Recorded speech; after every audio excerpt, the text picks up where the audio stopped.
Macam mana? Kalau sebut lembu saja halal, kan ada hukumnya. Ada hukumnya.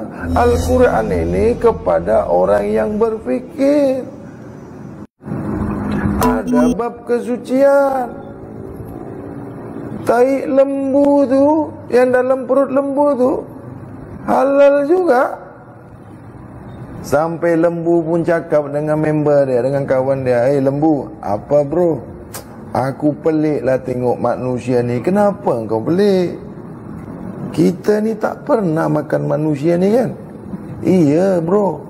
Kenapa manusia ni makan kita ni sampai ekor kita pun dimakan, tulang kita pun dimakan, dengan kulit-kulit kita pun dimakan dia? Babat ke, perut kita ke, usus kita ke, tersilap-silap, babat yang ada kotoran kita pun dimbalun semua. Lembu, pernah tak dengar lembu tu bercakap dengan kawan dia? Tak pernah? Tengok lembu bercakap, tak pernah dengar? Tuan tak pernah dengar? Tak pernah dengar? Lembu bercakap dengan kawan dia berdua-dua?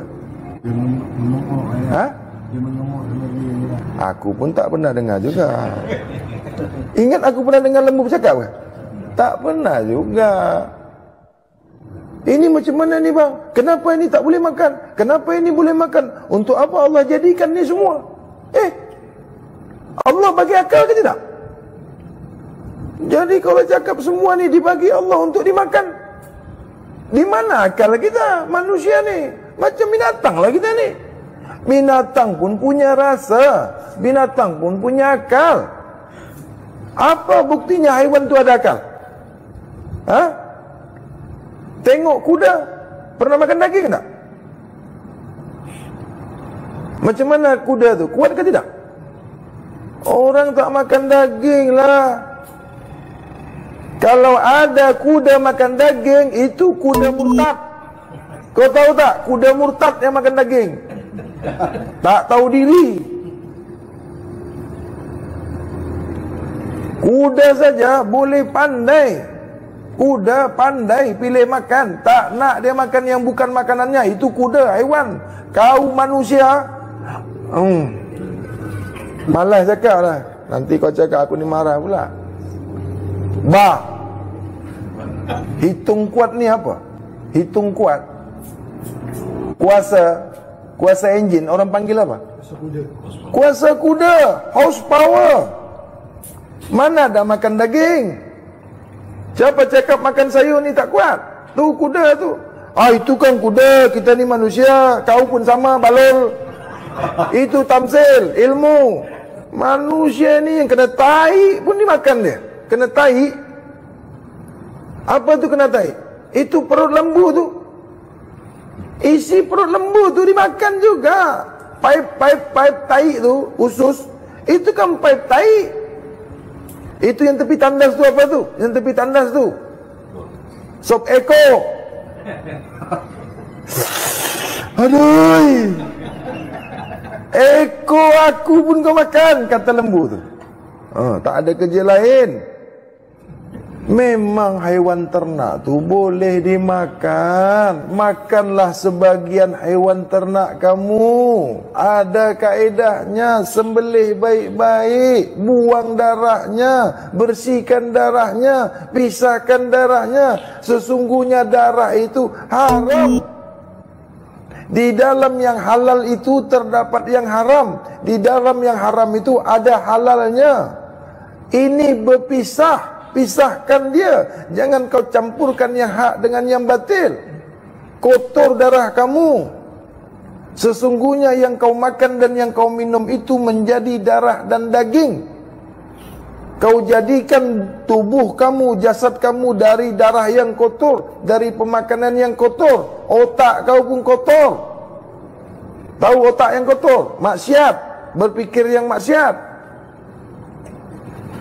Macam mana kau tak macam haiwan? Nafsu-nafsu haiwan. Kita tak kontrol nafsu kita. Tak boleh kontrol. Ini ada yang nak buang nafsu dia. Nafsu mana boleh dibuang? Ni macam mana nak matikan nafsu ni? Nafsu tak boleh dimatikan, nafsu tak boleh buang, nafsu dikontrol. Jaga, kawal ni nafsu ni. Tempatkanlah nafsu pada tempatnya. Nafsu tu ada gunanya. Manusia kalau nafsu semua, hewan namanya. Kalau tak ada nafsu, bukan manusia, malaikat. Kau ni malaikat ke orang? Apa nak buang nafsu pula? Bini nak letak mana? Kalau nafsu dibuang jadi apa bini? Tengok-tengok aja. Kau tak bagi. Inilah menempatkan nafsu pada tempatnya.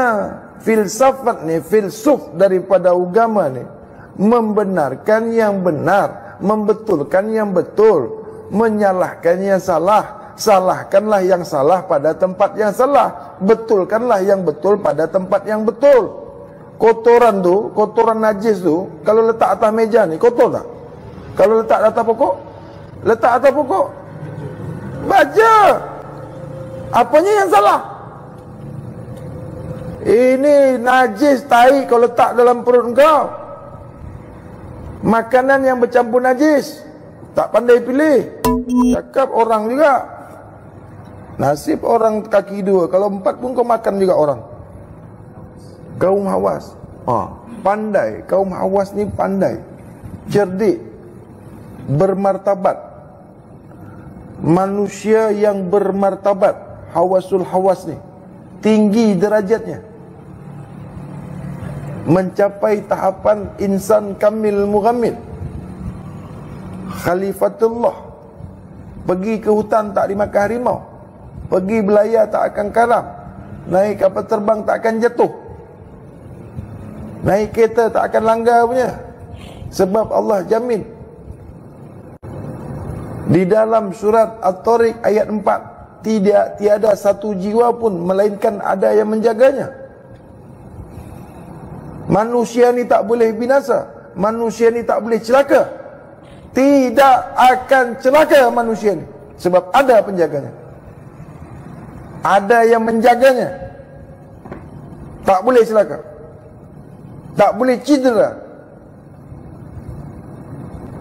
Tu janji Allah tu, At-Tariq ayat 4. Kenapa celaka? Kotor, sehingga pengawal dia, penjaga dia tak nak. Itu yang langgar sana, aksiden, jatuh, luka, sakit, kena tipu orang, kena hipnotis, kena rompak. Sebab penjaga diri kau tak nak lagi dengan kau, sebab kau kotor. Malaikat yang menjaga ni bersih tak? Macam mana kau nak dijaga malaikat? Malaikat tak suka kau. Itu orang insiden. Tak percaya? Cuba kau balun semua tu, cepat kau masuk kubur. Garanti masuk kubur punya. Sebab tak ada pengawalan, tak ada penjagaan.